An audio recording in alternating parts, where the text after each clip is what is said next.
जय श्री राधे, हरे कृष्णा। आज हम जिस विषय पर बात करेंगे वो है भगवद गीता हमें कितनी बार पढ़नी चाहिए।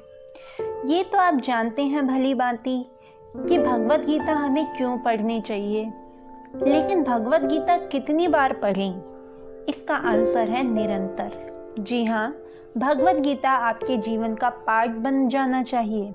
आपको रोज भगवद गीता पढ़नी चाहिए, चाहे एक श्लोक ही क्यों ना पढ़ें, क्योंकि हम जितनी बार भगवद गीता को पढ़ते हैं उतनी बार ही हमें कुछ नया सीखने को मिलता है, नया जानने को मिलता है। लेकिन फिर भी यदि बात करें तो मिनिमम हमें कितनी बार भगवद गीता पढ़नी चाहिए, तो आइए जानते हैं।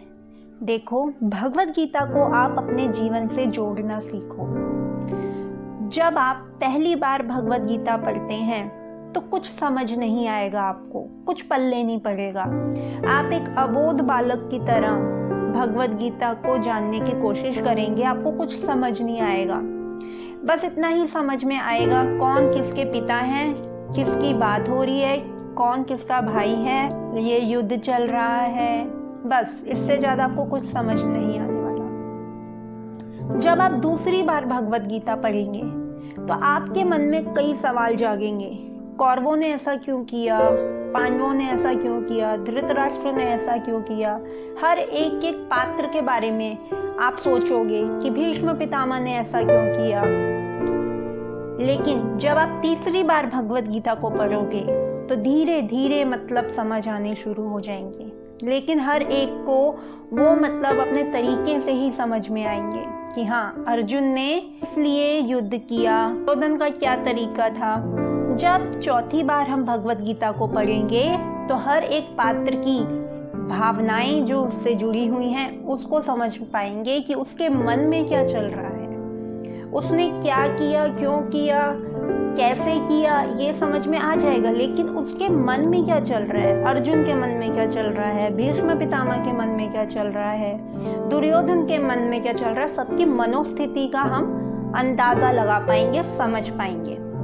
जब हम पांचवी बार भगवद गीता पढ़ेंगे तो पूरा कुरुक्षेत्र हमारे मन में खड़ा हो जाएगा।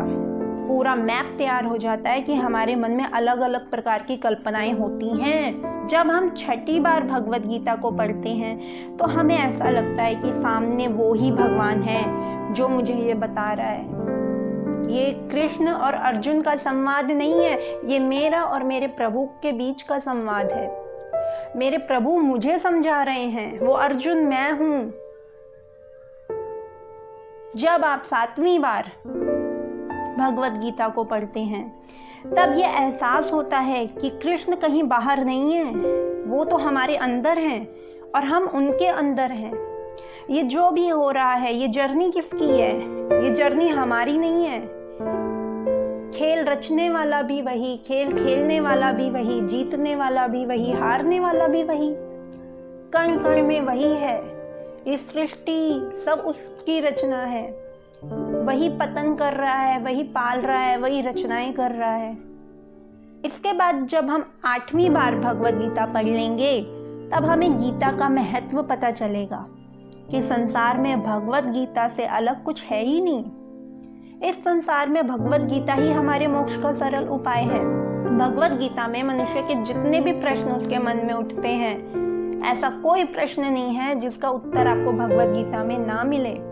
मनुष्य की सारी परेशानियों के उत्तर भगवान गीता में लिखे हैं। गीता एक अमृत है जो मनुष्यों को मोक्ष प्रदान करता है। उसके बाद आप ये 8 बार जब आप भगवद गीता पढ़ लेंगे, आप वो नहीं रहेंगे जो आप हैं, आप एकदम मुक्त हो जाएंगे। क्योंकि जब आप पहली बार भगवद गीता पढ़ते हैं तो आप भी अबोध हैं इस संसार से, अपने रिश्ते नातों से। हमें बस यही समझ आता है कि हमारे जीवन में ये किससे हमारा क्या रिश्ता है, प्रोफेशनल लाइफ हो या पर्सनल लाइफ हो। ये हमारे बॉस हैं, ये हमारे जूनियर हैं, ये हमारे सीनियर हैं, ये हमारे माता हैं, पिता हैं, भाई बंधु हैं, ठीक है। बस इससे ज्यादा समझ नहीं आता। तो हमारे मन में भी फिर उठते हैं सवाल कि मेरे साथ ऐसा क्यों हुआ, उसने मेरे साथ ऐसा क्यों किया, मैंने ऐसा क्यों किया। हमें हमारे जीवन में समझ में आता है कि अच्छा, उसने मेरे साथ ऐसा किया तो इसलिए वो हुआ है मेरे साथ। हमें जो भी मिलता है वो हमारे कर्मों से मिल रहा है, हम ये समझ जाते हैं। हमें दुनियादारी समझ में आ जाती है कि हर एक के मन में क्या चल रहा है, कौन कैसा व्यक्ति है, राजसी है, तामसी है, सतोगुणी है, हमें सबके मन का पता चल जाता है।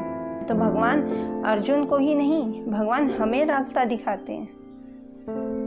हम अपने आप को जानना शुरू कर देते हैं, भगवान को जानना शुरू कर देते हैं। उसके बाद धीरे धीरे धीरे धीरे एहसास होता है सामने ये जो कुरुक्षेत्र खड़ा है, मेरे जीवन में भी कुरुक्षेत्र है, ये मुझे भी इससे निकलना है, मुझे भी लड़ना पड़ेगा। तो मेरा सारथी कौन है? वो कृष्ण। फिर उसके बाद हमें लगता है कि हाँ, ये तो कृष्ण ही है सब जगह, मैं तो बस दास हूँ। हम जब अपना सारथी कृष्ण को बना लेते हैं तो वो जर्नी हमारी वही चलाता है, इसलिए हम मुक्त हो जाते हैं। हमें भगवत गीता मिनिमम 8 टाइम्स पढ़नी चाहिए, और मैक्सिमम तो ये है कि जीवन पर्यंत हमें भगवत गीता पढ़नी चाहिए। आगे आने वाली वीडियो में हम इसी प्रकार की कुछ चर्चाएं और करेंगे, अपने बारे में जानेंगे, अपने आप को एनालिसिस करेंगे।